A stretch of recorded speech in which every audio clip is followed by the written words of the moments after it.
devotion. My apologies for the lighting. Let's get straight into it. Disclaimer first, I do not own this devotion. I just received it and I thought to share it with somebody in hope that it blesses them. So, today's devotion talks about trust God and do good. And it says in Psalm 37 verse 3, trust in the Lord and do good. Live in the land and cultivate faithfulness.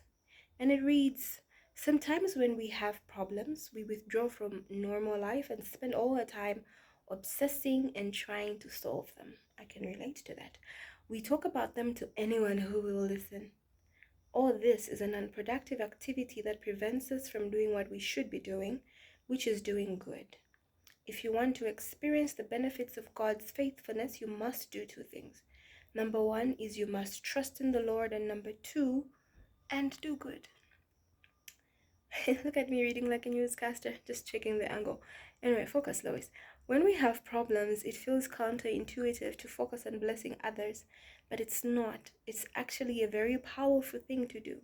It takes your mind off of yourself and your problem, plus you're sowing good seed that ultimately brings your good harvest.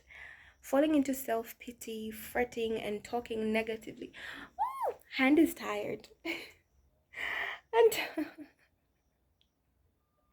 pardon me. Where were we? And talking negatively prevent God from helping you. But trusting Him and persisting in doing good for others releases Him to work on your behalf. We may know it's wrong to worry and yet continue worrying. We must realize that none of God's promises works for us until we actually obey His word. Knowledge alone won't solve your problems. You must take action and be obedient no matter how you feel.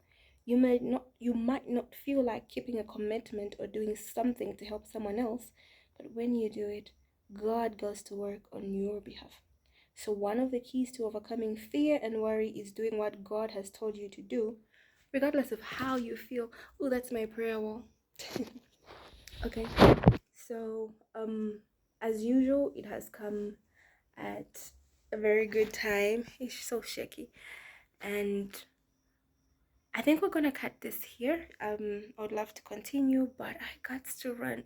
So please do read the scriptures. I encourage you to read the scriptures and just don't spend all your time. It's normal to want to fret and stress and worry until something is sorted because you want all your ducks in a row.